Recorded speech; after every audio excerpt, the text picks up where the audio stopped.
A very warm welcome to Daily Wisdom from Bhagavad Gita. And let me share my screen and we shall get started with our session. Today we're going to talk about a very interesting, fascinating topic, Sakshi Bhav. Let me share my screen and then we'll get underway. Are you able to see my screen? Yes, Nitinji. There was a fractions delay in confirming, but the screen is still coming up.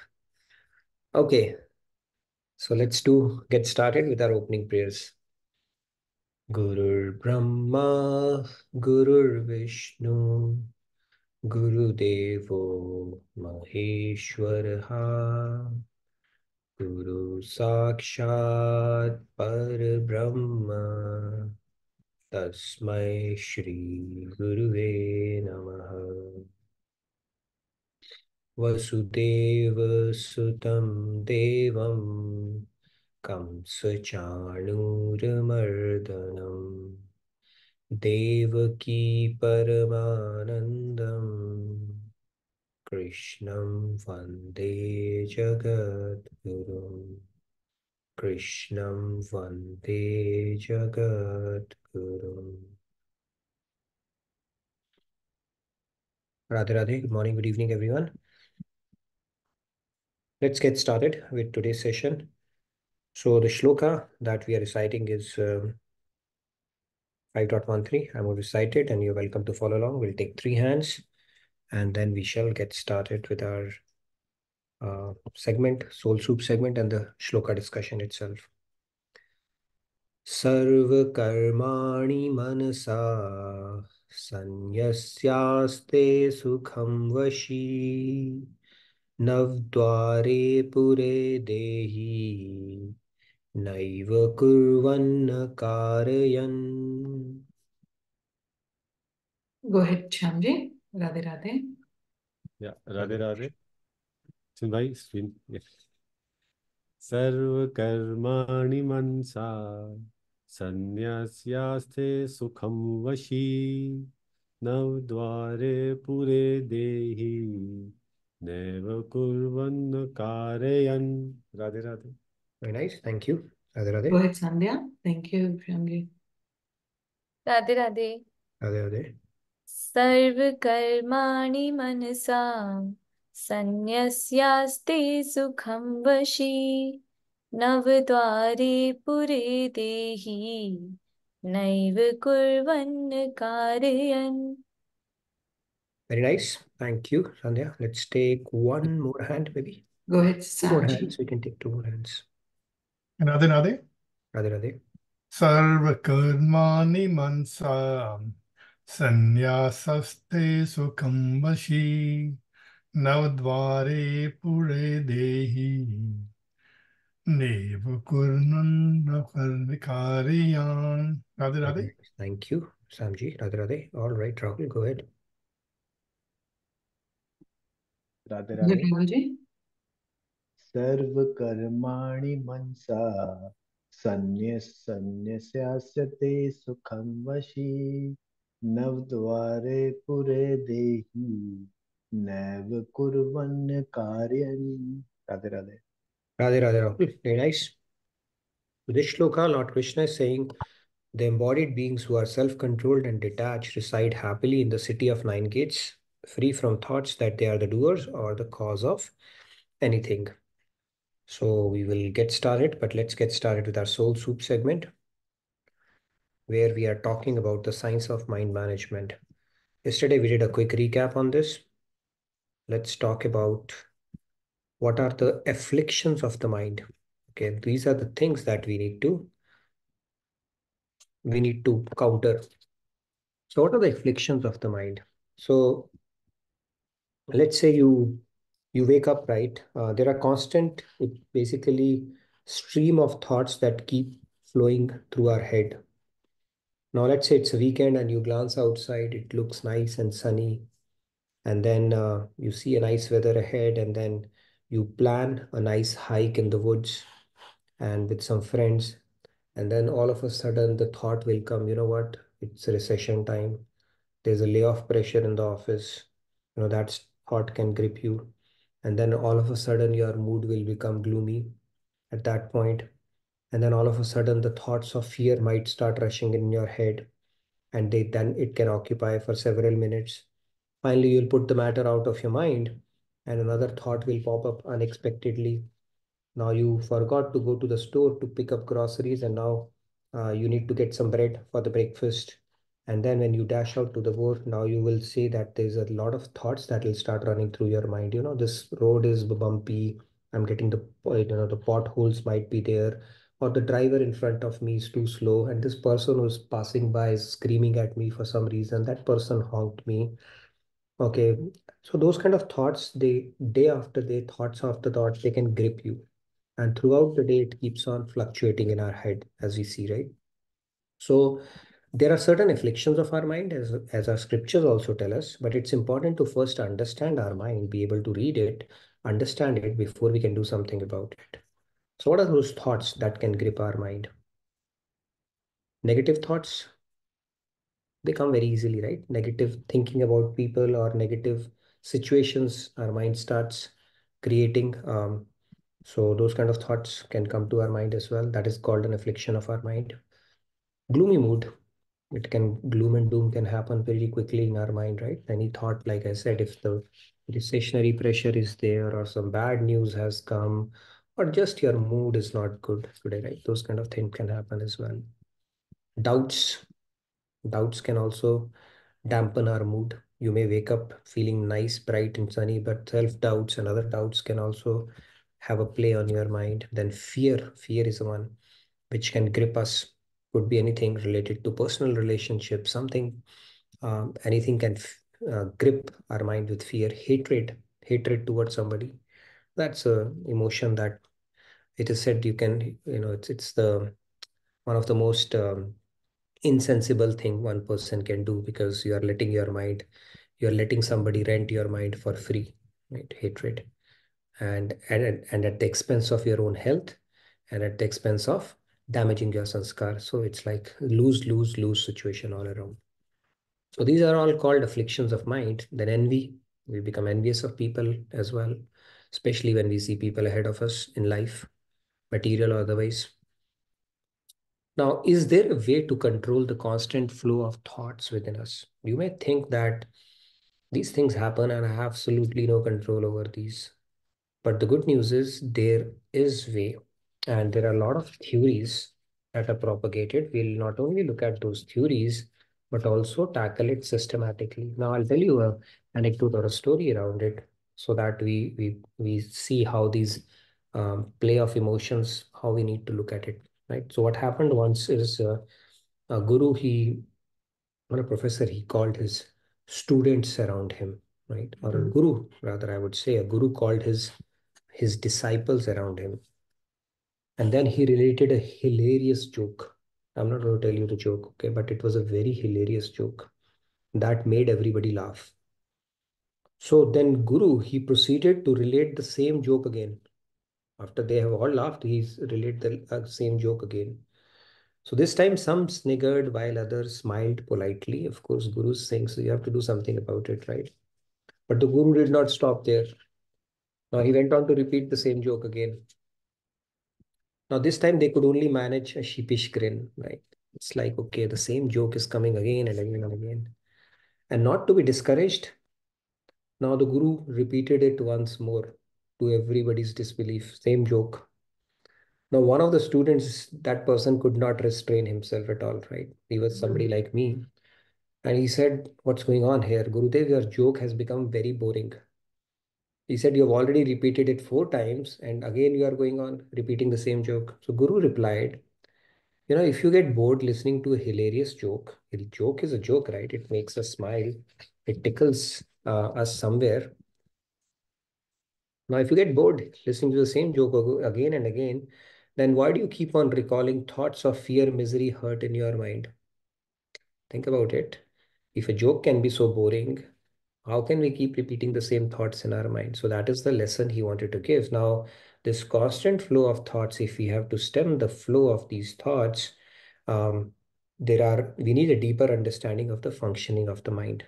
And that is what we will continue to explore further in the coming sessions. We will go through the different theories about the mind. So because it's we are looking at how do we befriend our mind. So we'll explore some of the theories that are propagating around modern psychology and all that stuff. So we'll talk about it, and then we'll systematically try to demystify our mind, and then get into the cure or fixing aspect of it as well. So with that said, you can expect the incoming sessions will be sessions on psychology. If this topic has always interested you, then you will get a generous dose of different psychological theories which are going around. And when you go through those theories, when we'll talk about it, you will have a much more appreciation for what our scriptures give us, what Bhagavad Gita tells us, and what our Vedic scriptures are telling us. You'll be able to appreciate it much more, because we'll understand what we are getting exposed to through the modern these psychology theories, and what we can get from scriptures, which one is more potent, lasting, and can give us um, which can address the root cause of these problems, as opposed to simply going for symptomatic reliefs. Anyways, that would be topic in the coming sessions, where we will look at the different psychological theories, try to understand our mind so that we figure out how to befriend it. Getting to our shloka, yesterday we spoke about, so here is a city, and then within a city there is a house, within a house there is a courtyard, and within a courtyard there is something very, very precious. Okay, once you understand this, there's absolutely nothing left to know. And that is the topmost secret. So this city is our body, the courtyard is our heart, then the space in our heart is the courtyard, the house is our heart, the space in the courtyard is our mind, and then within that resides God himself. Once you know Brahma, God, the ultimate divinity, there's nothing else that needs to be known. So spirituality is a journey to get closer to that truth, understanding God who's seated within us itself. As we keep on peeling the layers, we um, get to know Him, the knowledge about God more and more. And the city, why did we call it a city of nine gates? These are two ears, eyes, nostrils, mouth, genitals, and anus. These comprise of the nine gates, Navdwara city, like they call it. Now, the soul in material consciousness identifies with the body, and the one in divine consciousness, which is a journey, which is the gap we are trying to fill right now from a material consciousness to a divine consciousness. Then it identifies with the Supreme Lord residing within the body. Now, this is Shvetashvatar Upanishad states the same. Now, people who are in divine consciousness, they they understand that they are not the doer and not the cause of anything. Now, how is what we will try to understand? How do we get to that realization or that truth through our experience or through contemplation that we are not the doers? And how do we even tackle or dismantle these layers which are covering that truth from us? That is what we'll see. And one of the tools that we are going to explore today is what we are going to talk about today. So this is the body of nine gates. Now, Lord Krishna is comparing this body with its openings to a city of nine gates. Furthermore, he says the soul is the king. Okay? The soul, and then it runs its administration through these faculties: ego, intellect, mind, senses, and the life force itself. Okay, this is how the administration is run. And it is like the king of the city whose administration is carried out with the ministry. So these are the different ministries that carries out the stuff for it. And the reign of the body continues until the time in the form of death snatches away, until the death comes, which is the shedding of this gross body, this reign of soul over this dominion. It continues to exert over the ego, intellect, mind, senses, this whole complex that we have. And then the realized soul, it relates it to God. It understands it is not operating it. Okay, the life force behind all of this is God itself. So the rain continues now for a realized soul. They are continuing to exert their dominion over but they understand that they are not this body, and nor are they master of this body. It's kind of a rental given to you temporarily. It's a temporary rental, right? We may be asked to vacate it anytime. So that is how the reality is. This body is nothing but a rental given to us for a temporary period in every life. And then finally we have to vacate it. So they hold the body and activities performed as belonging to God and renouncing all actions through the mind. Such enlightened souls, they remain happily situated in their body. Now for them, this body is just a means of sustaining themselves. They do understand that they are not this body. So they become Videha basically. And this is also called Sakshi Bhav, and they're always situated in that Bhav. They never lose that Bhav. Sakshi Bhav means that witness consciousness is what we are going to talk about today. This is an attitude of being detached observer of all that is happening around. Detached observer of all that is happening around. Now let's try to understand this concept. Okay, this is where we are going to spend some time today, and an interesting discussion also. We can have an engaging discussion with participants as well, because it's a very important concept and it is one of the very important tools on the path of spirituality. Just having witness consciousness would tell you that you are much deeper. You are not this body. Okay, and that Sakshi Bhav we can bring to the fold periodically. We can employ it as a tool. And you'll know that. Intuitively, you'll understand that. However, people who are yogis, they can maintain that Sakshi Bhav always. They don't lose it even for a second. Okay, because they don't they don't uh, consider themselves this body at all. They do understand it's the Prakriti or the material nature at work, and they are an observer, not the participate. They are not the participants in that. So let's try to understand it through certain analogies to see how we can get a grasp on this concept. Okay, but before that, let's hear Swamiji's video. It's a beautiful video on this, and then we will get into that topic. Okay, I'm going to stop share and play it again because I need to share the sound as well. Share screen. Okay, I think hopefully it should work now. Are you able to see the screen? Are you able to see it? Yes, yes. Okay, let me know if you're able to hear the video. Blessed to be in Swami. Yes, Do we can not hear. Okay, secret. great. Her with free from talking about the city of 9 gates. In the Vedas, he has talked about Dahar Vidya. Daharam Pundarikam Veshva Dahrosmin Nantarakashas Tasmin Yadantas Tadan Veshtavyam. He says that there is a city. In the city is a house. In the house, there's a courtyard. Within the courtyard is a secret. One who knows that secret knows everything that is to be known. The city he talks about is the body. The house in the body is the heart. And the courtyard is the space of the heart. And in that resides Bhagavan. So one who knows that Brahma, he knows everything that is to be known. Now here he is giving a similar analogy. He is saying that there is a city with 9 gates. And this is our body. It has got the Navadwar. 2 eyes, 2 ears, 2 nostrils, mouth, anus, genitals. 9 gates to this body. Now the purified soul resides in the body like we all do. But the difference is we are identified with the body. That is not so serious. Even more serious is we are identified with the mind, and we are identified with the intellect, and we are identified with the ego. And hence we are in this bound state.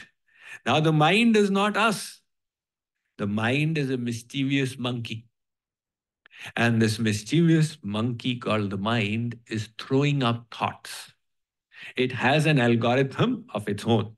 Sometimes it says, I am so happy, I am so blessed to be in Swamiji's retreat.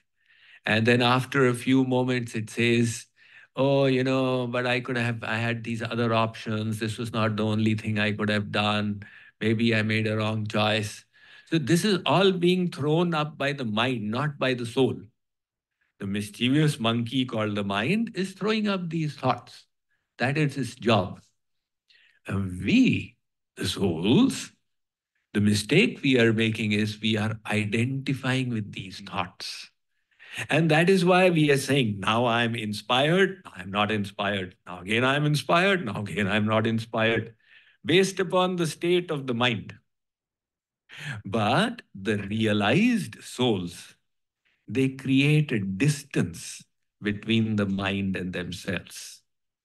And seeing that mind as separate from them, they can understand, oh, at this moment, the mind is trying to seduce me with a not so wholesome thought, with a non-beneficial, detrimental thought.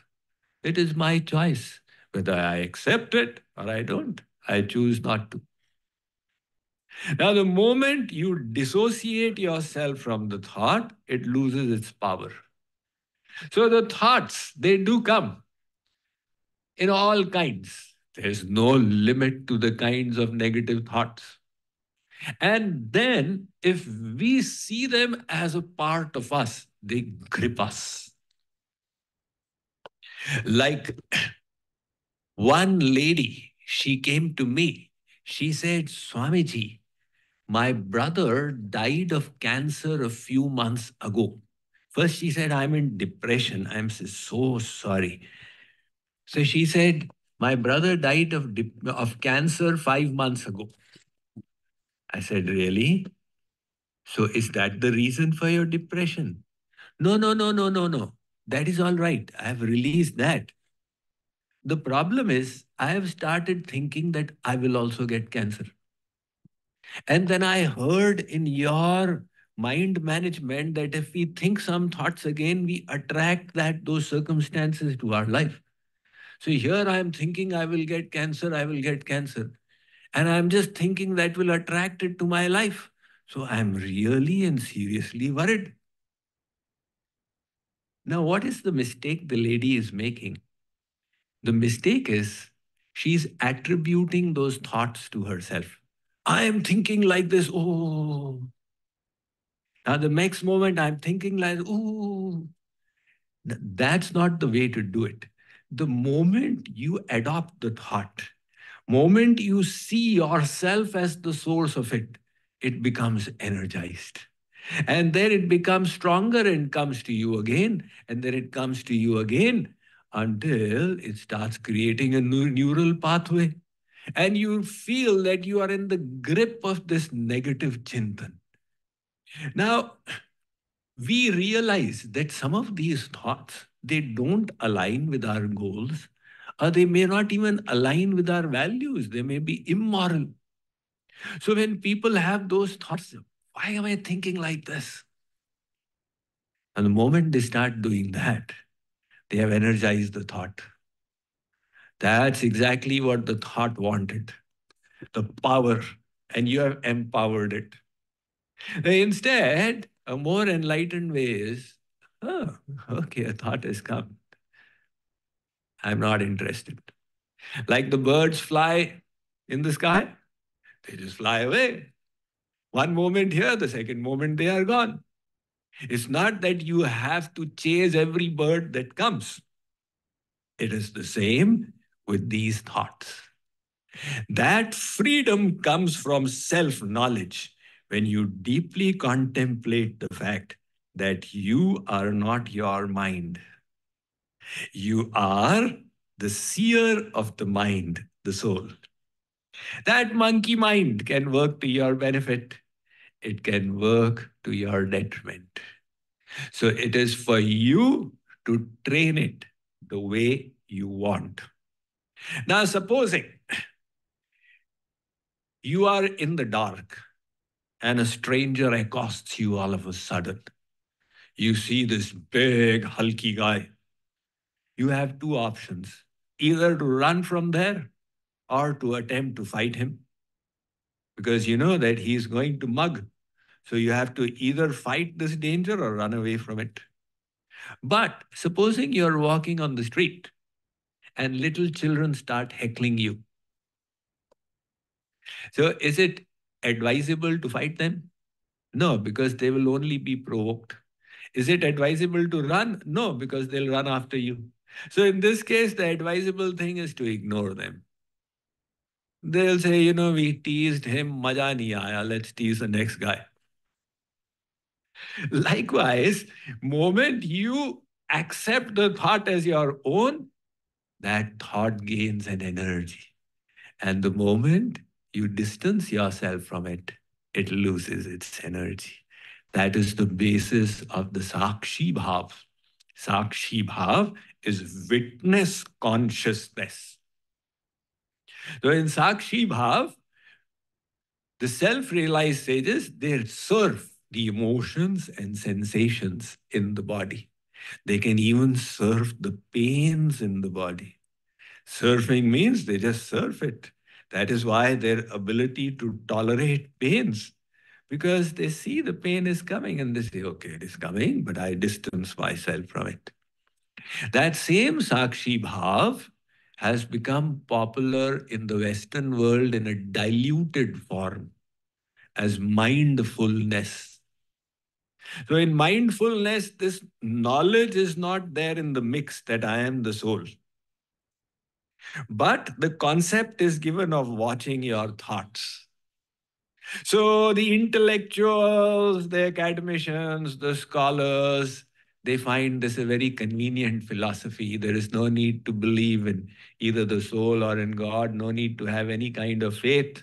And yet you have this powerful tool for mind management, mindfulness. But it's in original form in the Vedas, it is the witness consciousness. The Sri Krishna is saying the same here. He says, Arjun, the self-realized souls, they stay in this body and they remain in witness consciousness. So they are able to retain their elevated state of thoughts and consciousness. All right. That was a powerful lecture. We do have a choice to either serve the thoughts or to reject it. When we choose to serve the thoughts, then we are energizing it. When we choose to reject it, then those thoughts they lose the grip or the power over us. Okay, it's a very great tool. We normally feel that any thought that comes to our mind, we are obligated to serve it. We are not actually. Now let's try to understand this witness consciousness through some analogies and through some discussion as well. So what did Shakespeare said? Shakespeare said that we are all actors and the whole world is a stage. Okay, he was pretty profound, the statement that he gave. It can be interpreted in a lot of ways. So what kind of actors or what is the stage that we're talking about? So we are lovers, husbands, wives, children, parents, employers, employees, friends, enemies, young, middle-aged, old, kings, commoners, to ourselves in our mind and to others, right? These are the different roles we are playing typically. Much like a costume we don for every stage play of our life, we portray ourselves each day, hiding some things, divulging others, always interpreted by the people we are with. And the characters we are playing, the personalities we exhibit, they are akin to the prayers on the stage of life anyways. This is just to get the thought process going on, being on the stage and playing a role. Okay. Now let me take you to a movie now, movie hall.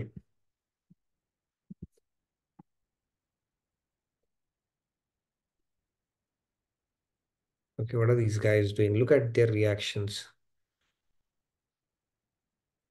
Right? Apparently they are enjoying a movie, right? and totally engrossed in that, and they're living that movie as well, right? Pretty engrossed. And there's a word in English called vicariously, indirectly living a movie or living a thing, right? You go to a movie and you see people crying and laughing and along with the characters there in the movie itself. Now, there's another thing here, right? This is a microcosm of human life. The theater that you see, it's a microcosm of human life. I'll tell you how. Now, let's see then what happens in the interval. There's a light. Some light is thrown, and then you get out of the grip of the movie. And now look at these people. Some kind of an awareness has crept in, and some person is walking by. This guy is going to move behind and see, okay, what did they do? Say, now your awareness has started coming in because the darkness or the theater hall is removed. So you gain certain kind of an awareness around it as well, right? Even in the theater, when the movie is completed, right? When it is complete light, the projector and everything starts looking, and people come back to the reality and the senses as well. Until that point, they are completely lost in that drama, right? Now, if you were to compare it with our consciousness here, this is who we are. So in the first case, the Sakshi is in sleeping state completely. Okay, it has no idea. It is simply participating in the drama that is happening. You are living the characters, you are crying with them, getting excited with them, stuff like that. Now, when some light is thrown, some kind of a reality check comes in where you are, what's going on in life, right? Then your Sakshi is partially awake. You see, Sakshi has made its entry. Now you get some reality, some sense of what is happening around you. But if you think about life, it is a microcosm of life. We are too busy playing this drama of ghar ghar and with relatives, with our situation, employee, totally engrossed in that. And when Guru comes, he throws a bit of a light, like this intermission happened, some kind of a reality check starts happening. And then the complete light comes, then you understand it was just a story. Some people take that story to home as well. But this is the microcosm of life only, where we are wandering in the darkness. And what is playing in front of us, we are all too happy to participate in this drama. Okay, we lose that sense of Sakshi completely, or the witness aspect of it. In this particular situation, if you could analyze it, how many of us could analyze it? Hey, this is a drama. It's just a facade. Of course, it is not happening. We don't have. We are all too eager to play to what is being played on the screen there. And same thing is happening in our life as well. Now, let's try to look at it a little more. So, hope it's kind of making sense, right? It's like we completely lose that. We get engrossed in that drama. In this particular case, it ends within a finite interval, 2 hours or 3 hours of that, and we have chosen to go there. In material world also, we have chosen to participate in this drama, and we have absolutely no way of removing this. In the movie, the movie ends finally, right? Somebody would come and they will brighten it all up, and you understand the things as they are, and that whole drama that was unfolding, it is put into perspective. But in our real material life, this unfortunately never happens, because either we don't get a guru or we don't get access to this knowledge. And even if we get that, we are all too busy or all too happy, you know, continue to participate in this drama. And that's why we end up missing out on the real picture. So with that said, let's move on to this. And that's where I want to understand from, we'll have a bit of a discussion. So here is a theater. You see the stage and you have people, onlookers there. And then where do you need to be? Let's try to understand. Here, do you want to be on the stage? Or do you want to be here as a participant? Which one would you prefer to be part of in this particular stage? Let's hear from some participants to get the discussion going. Okay, I already see a hand. Sandhya, go ahead. Radhe Radhe. Radhe, Radhe. Observer. Okay. In the stage of life, you would choose to be an observer, not a participant at all. I would like to be an observer. Okay, cool. Yes, Abhinav, you want to add something? Radhe Radhe, Nitin ji. Radhe. I would like to be an actor. Would like to be an actor. It's a good one. You always aspired to be an actor. Is there a reason why you'd like to be an actor? Just want to take some responsibility and play some role. Okay. as part of my duty. All right. Fair enough. Anybody else who has any thoughts on this? Shamji, which one would you like to be? The person who's going to show the light here? Okay, so this is essentially what Sakshi Bhav we are talking about. See, we end up playing that role on the stage, right?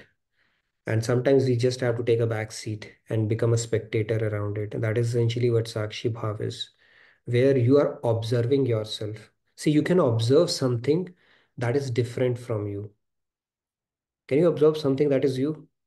No, you can observe something that is different from you. So when you say my car, that means you are not your car. When you say my house, that means you are not the house. When you say my body, that means you are not the body. When you say my mind, that means you are not the mind. When you say my thoughts, that means you are not even your thoughts. So Sakshi Bhav is essentially taking a step back and observing yourself, what's going on. You can actually observe yourself. It's a very powerful tool. When you start, see, just by observing yourself and your thoughts, you can actually reduce its potency or its grip over you. The problem happens where we immediately participate anything that our mind dishes out to us. If you can take a back seat, just observe it. That means you are much more subtler than each one of it. Who is playing the Sakshi? That's where you are activating your soul now. You are observing your soul. You can even observe your buddhi or your intellect, where your intellect is giving certain decisions. You would say, why is it judging somebody? I never thought, but your mind will throw an idea just by looking a person, you will judge them. This is person like this. You can actually observe that. Don't have to participate in it. It's a very powerful tool. That is where taking a back seat and becoming a spectator introduces that Sakshi Bhav, that that is what we are talking about, and Swamiji was talking about in the lecture as well. You're becoming an observer, not a participant at that point. Problem is we are all too busy participating in that drama. Yes, Sandhya, you wanted to add something? Yeah, just around responsibilities. Like if we can be an observer, we can perform our duties and responsibilities much, much better. True. Other In than fact, you could be a participant as well as a spectator, and that is essentially what Sakshi Bhav is, right? You could be switching roles. You still have to participate in the drama that is unfolding, right? You have to. It's not that you can live in a vacuum, but at the same time, you could be observer or observing yourself as well. In fact, I was thinking about it. So when actors they are performing on the stage, they need to experience more like a real life, right? Say, for example, if somebody is crying, then rather than using glycerin tears, if they can get into the skin of the character or the emotion, that acting would seem very real, right? So actors have to get into the skin of the character and act real. And for us, in real life, we have to act and not participate as if it's truly happening. It's just the role reversal we have to do. You see what I'm saying?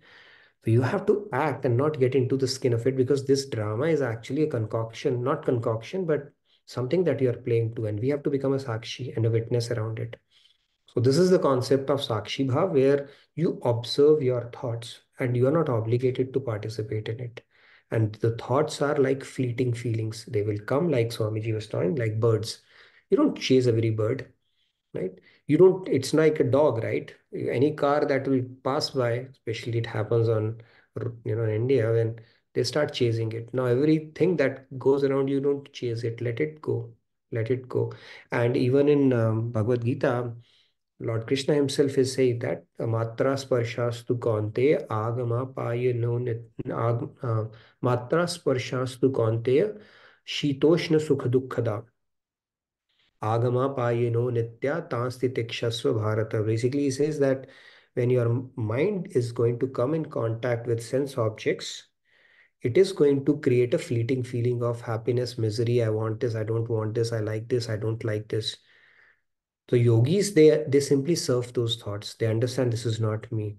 And this fleeting feeling will also go away. The problem happens the moment we get anger, the moment we get hatred, the moment we get a lamentation, sadness, likeness, dignity, we immediately choose to surf it. So it's like that wave which is coming in an ocean. You're not obligated to surf each one of those, right? So you said just take a back seat, become a spectator, and let it pass by. And then when we start training our mind, becoming more of a spectator than a participant, then we are getting closer to that yogic consciousness that is being spoken about in this shloka. Any other questions, or anybody wanted to add anything on this? It's a very interesting concept and a great tool actually to employ to benefit, which we can benefit from in our spiritual journey. Yes, Sandhya, you wanted to add something? I wanted to add something, and also there is a question from Manisha ji. So, first of all, addition. So, witness consciousness, and as you said, acting in this world is not very easy, especially because of our conditioning of so many lifetimes of associating ourselves with this body, and right. That's where I feel satsang is extremely powerful. Like, because if you're talking to, say, a satsangi, they can do that part for you. They can be an observer and teach you how to actually practice witness consciousness in your own scenario.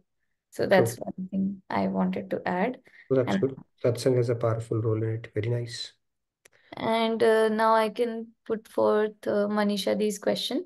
So can we say we can switch our chintan to Radha Krishna whenever we feel we are getting trapped by negative thoughts, and we can encourage the thoughts of Radha Krishna because they also first come in the form of thoughts only. True. See, it's like if we can, regardless of the situation we are in, if we can bring in the thoughts of God and if we have practiced it, it will, of course, have a soothing effect, calming effect, and a purifying effect. There's no two ways about it, right? In fact, if you deeply breathe Radhe and exhale Sham, right, that practice itself will calm you down. God's name is powerful, but you need to have that. You should have practiced it and then try it out. Sure. So you don't need an excuse, reason, or a trigger to think about God, but anything that serves as a trigger for you to take your mind to God is always beneficial and auspicious, to put it that way. In fact, the final end state or the target or the desired state for all of us is Sarveshu Kaleshu Ma Manusmar Yud, right?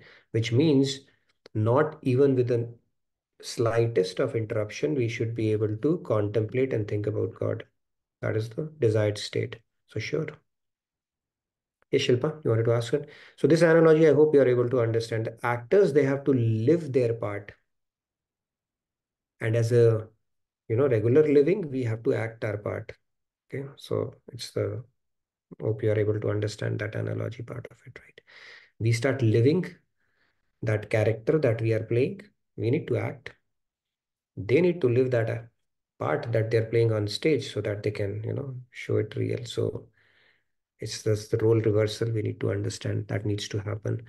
Easier said than done because we get implicated in relationships. How can you simply play your role there, right? If you can truly play your role, you are a Karam Yogi at that point because there's absolutely no attachment. You are doing it as a matter of duty alone with no strings attached and just with a sense of responsibility to the best of your ability. Yes, Shilpa. Radhe Radhe everyone. Radhe Radhe Nitinji Radhe. sir.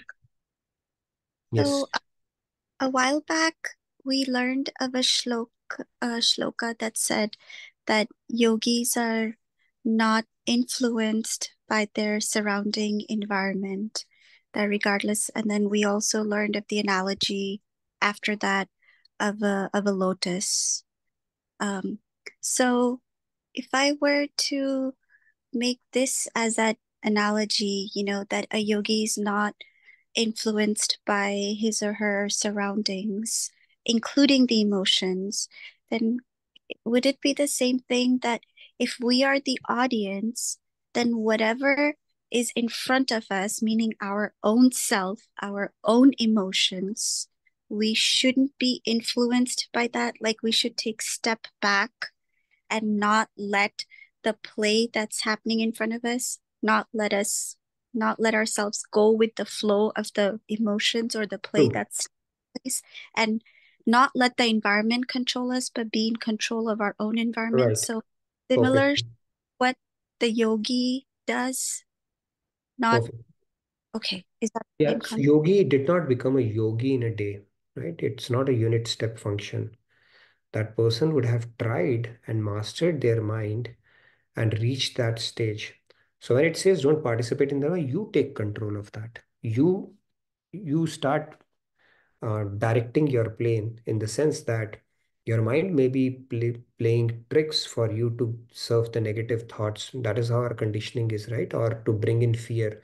You start diluting and substituting it with the positive thoughts because you have a choice. When you are in a witness consciousness, that's where you can exert the choice and the power you have over your thoughts. But if you simply choose to participate, whatever your mind is dishing out to you, then we are falling into that trap. That is the whole idea. So you still have to operate in this world, but if you operate with positive energy, if you operate with optimism, if you operate with right set of belief system and knowledge, that is the control we have lost because of this mindless participation that we are doing.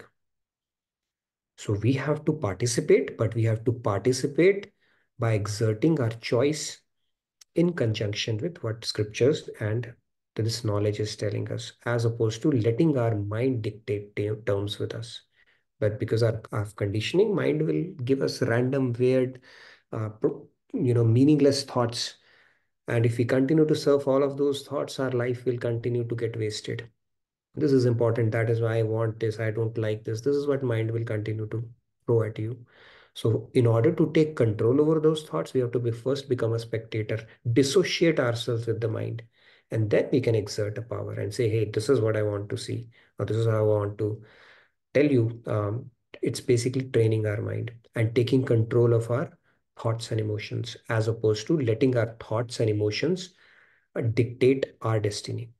That is the whole idea. Did it make sense, Shilpa?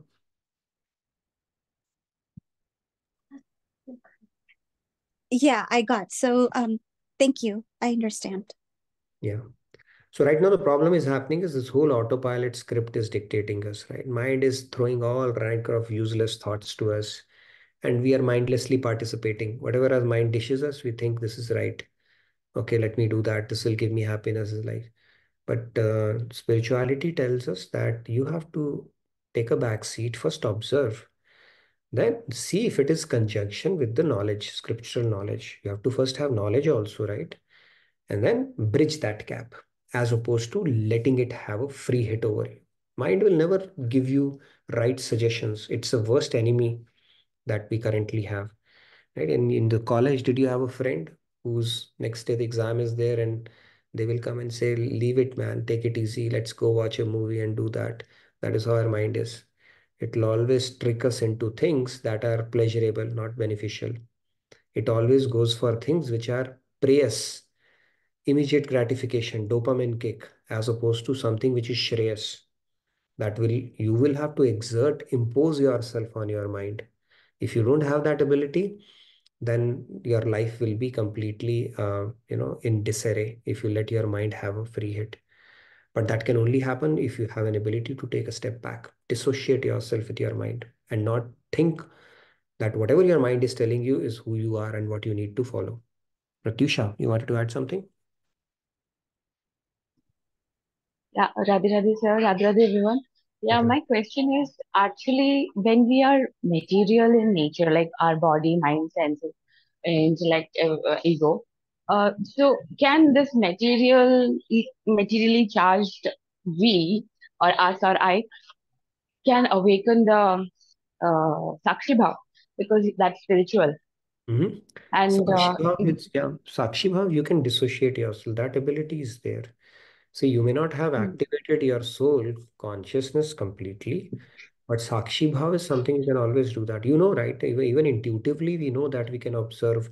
It's just that we don't practice it enough. Our mind is telling us something, but then we are simply following along.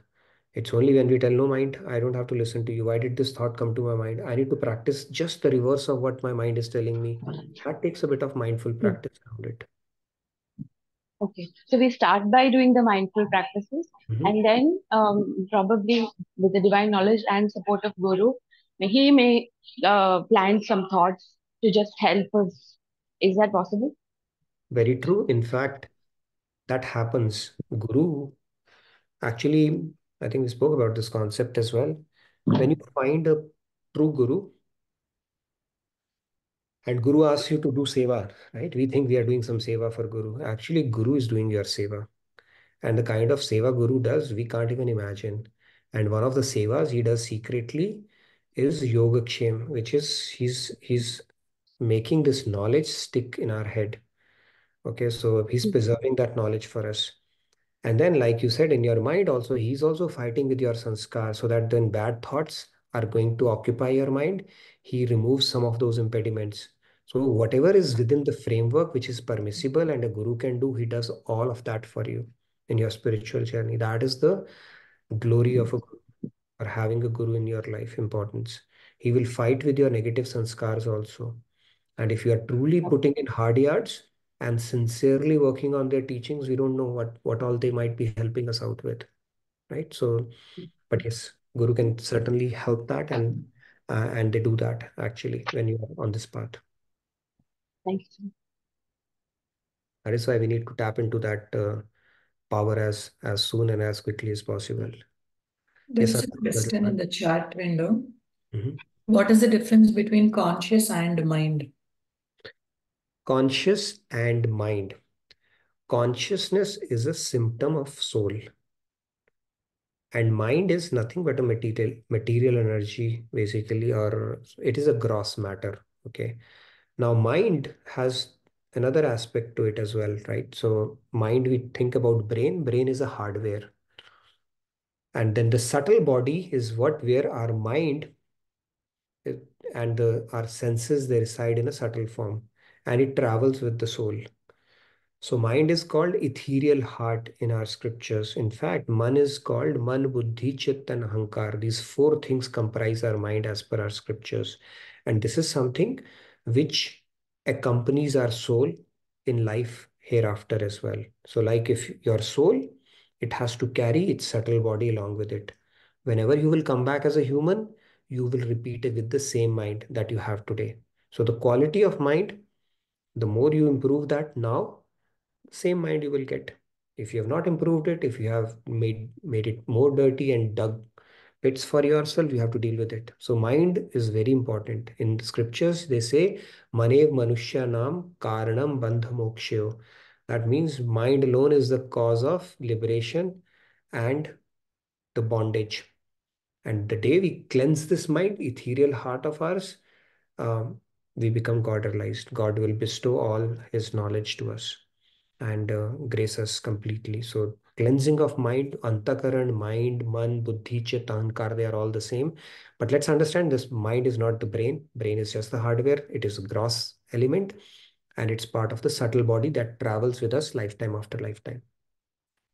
It's our permanent accomplice. Let me put it that way, along with God. Okay, mind is not going anywhere. If you do chitta nivritti in yoga sadhana, then your mind is finished. But other than that, mind continues to accompany you lifetime after lifetime after lifetime. There's no getting rid of this mind at all. Okay. Any more questions? Yeah, so actually it was a related one around intuition. So when it is about intuition, how do we put witness consciousness into, or like how do we put it into perspective there? Yeah, it's an interesting one, because now, is that intuition divine inspired, or is that intuition your mind or buddhi itself is throwing at you? It's a very complex algorithm, but one can say intuition is a good tool on this journey, on the path of spirituality, because as you keep on progressing, your intuition starts getting harnessed. And there's a good likelihood it is coming from, knock is coming from, your Paramatma or the soul aspect of it. But we cannot completely trust it as well, because in initial stages, it might be a play of your man and buddhi only. It's generating some thought and say it's intuition. It's very difficult to know that. But it's a good tool as you keep progressing in spirituality, because the only way God can communicate with you, if it has to in certain circumstances, is through intuition, where you don't know why you're feeling that way, but you still feel that way, right?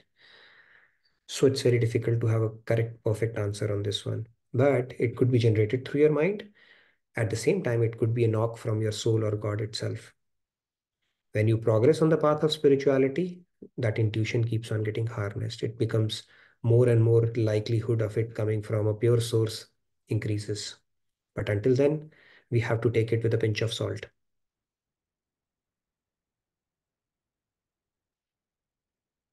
Okay, any more questions? I know it's a pretty deep topic, right, today? Witness, consciousness, mind, and all that stuff. But tomorrow we'll continue to build on it, and I'll present you a scenario and ask you who you think is the doer in this case. Okay, it will be a very interesting conversation. Any more questions? Or before we move to our next segment, I think we can have probably a couple more. But this tool is a very, see, if you are, let's say you are becoming angry or you get irritated, where this tool will come in handy, I'll tell you, is if you can step back as a spectator at that moment, 50% of the battle is won. That particular thought will start losing its energy the moment you become a spectator. But at that moment, you need to have that thing that, okay, I need to not participate and become a spectator. If you do that, 50% of the battle is won.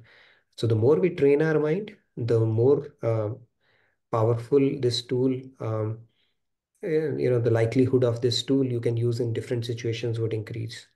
So do definitely bring this tool into your life. If you're already using it, try to use it as frequently as possible, and don't simply play to the tunes of the mind is the key message from the shloka. Yes, Abhinav.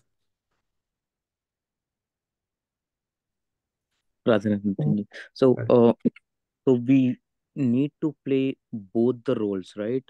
In our life, like firstly, we need to be spectator first to see, what we are planning to, or like what our mind is taking us to, what are different thoughts and all. And then once we have clear understanding what we need to do as part of our duty, then we need to be an actor, right? We have to participate in this drama that is unfolding as well. But then the only way you can align to scriptural thing is when your knowledge is proper, right? How would you know? Otherwise, your mind will tell, do this. Mind will not give judgment against itself. Your man buddhi will say, you are fine, you are justified, go ahead and do that. So how will you know that what you are doing is the right thing to do? Only when you have proper knowledge. So then knowledge is very important in these scenarios, that am I aligning to the right knowledge? I think we spoke about in that the cash up segment, right? How do you make a decision? The first thing is it in accordance with scriptures? Okay, let's say we don't have a scriptural understanding. Okay, if the guru has given an instruction that there is no second ways. If you don't have a guru's instruction, you don't have access to knowledge, then Shreyas Preyas principle can be applied. Shreyas Preyas means, am I going for a quick win, quick pleasure kind of a thing, or is it good for me in long run? Right? Typically, eating ice cream, chocolate gives us immediate pleasure, but if it's in long run, it can give us diseases, right? Diabetes and stuff like that. Watching movies, Netflix is all that is fine, but we are wasting time. We can become a couch potato and it can bring in other problems as well. So then the Shreyas Preyas principle can be applied. Is it something I'm going for a immediate pleasure, or am I going for something which is beneficial for me in long run? Even after that, if you don't know it, then you apply the sincerity at heart and and purity of intention around that thing. So there is a workflow you can follow around with decision making around anything. It all starts with proper knowledge. If you don't have knowledge, you don't have access to guru or his teachings or what scriptures say, then you go to the Shreyas Prayas thing. Even that you can't make it out. Then you go with the purity of intention around that. Am I doing it for my own sake, or do I have some larger good in mind as well, right? So those kind of different steps are there. Typically, by the end of third step, you would know what is the right thing to do in this particular situation. Even if you don't know, at least you have exercised your free will with a lot of purity intention, and that should be good enough. Yeah, thanks, Nitin. I think I got my answer. Yeah. So yeah, decision making is all. I mean, life is about a journey from B to D, birth to death, with C in between choices. And those choices, the more we align it to the right knowledge, the better off we are coming out of that experience and uplifting our journey from a spiritual perspective. But if you're not exercising our choices, we could actually be digging a pit for ourselves, which we only will have to climb over. See, spirituality is not a matter of if, it's a matter of when. Everybody has to. Whether we do it today, whether we do it tomorrow, after 5 years, 10 years, next lifetime, there is no plan B or plan C. Because finally you'll have to come on this path only, because that is why we have been created as humans. God wants us to realize our potential and not continue to undersell ourselves lifetime after lifetimes. So it's important to first understand this principle and start aligning to it as quickly as possible. Yes, Sandhya, you wanted to add something, or we're good for the last segment? It's I just got a message from Rupa ji that it is Lakshmi ji's birthday and she wanted to wish her in the presence of God and Guru and Satsangis, I guess. So Birthday, Lakshmi ji, and may you get a lot of blessings from Lakshmi Mataji as well. So a very, very happy return of today, and wish you a very devotional, fulfilling, and a seva-full year ahead. And please fill out the feedback tracker as well. Let's post that in on. But yeah, happy birthday, Lakshmi ji. Thank you everyone. Thank you, Nitin ji. And congratulations, Rupa ji, for having Lakshmi ji birthday today. Happy birthday, Akka. Thank you. Thank you. Thank you for giving me the opportunity to wish her. okay. Our Thank you. pleasure. And can we now, I quickly wanted to show one video on Ayodhya. Yes, that let's do that, and then we can make announcements and maybe quickly go to the devotional segment before we wrap it up for today. Please fill out the feedback tracker. I hope it has already been posted if you have any questions related to this topic or otherwise. Volume. No sound is not there? No. Wait, let me just share computer. The attendance tracker has been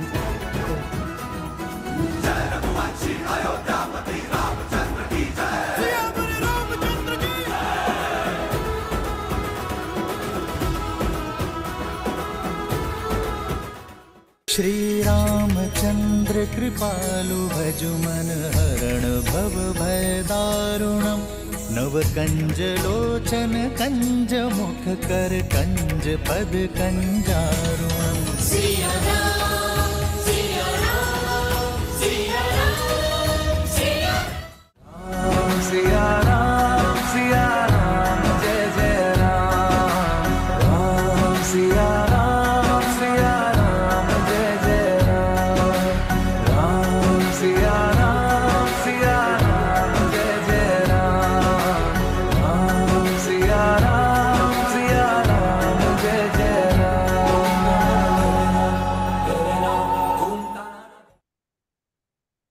Nice. Meet Renewal by Anderson, a full-service. Actually, there was one more video of Kirtan, but I think we are late, so I think it's fine. Yeah, tomorrow we can play that. Yeah. So we have Swamiji coming here on Wednesday. We are eagerly waiting to welcome him. We are looking forward to Ram Navami celebrations, the Bhakti retreat. I would encourage all of you to sign up for it. It's absolutely free. Do not miss out on this opportunity to sign up for this retreat.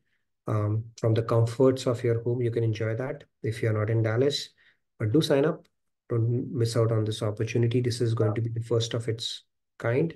And we may have more of such, but this is a great opportunity that you don't want to miss out on. So please do sign up if not already. Let's post the link as well if we can. And then we can get to our devotional segment. Maybe a couple of people we can take, one maybe, or we have already run out of time. What happened Sunday? You seemed a little No. deer caught between headlights today. SMX is also going on in parallel. That's fine. Oh, it's going on in parallel. But Okay. anyways, I think Let's wrap it up then. I think if somebody wants to join it, we can do it tomorrow. Our devotional segment anyway, it's time. And good to see a few new faces today. DB Druvil has started turning on his Actually, there video, which was is a great. request for Jessica, him. good to see you, Jessica. I thought I have seen your Kirtan very nicely sung. So your video has gotten viral already. So well done and good to have you on the sessions. And Michelle, welcome back. It's good to see you back as well. Abhaji, I think I'm seeing you after maybe a little bit of a break. And Sandhya ji has a nice background today. Shizvani, okay, I see her on and off. Monica ji, Sham ji are always there. Amritavani ji. So thank you everyone for turning on your video. We'll continue on this discussion, including our mind management series. So I look forward to seeing you tomorrow. Radhe Radhe, good night, good day from my side, and stay best and have a wonderful rest of your evening. Thank you. Thank you.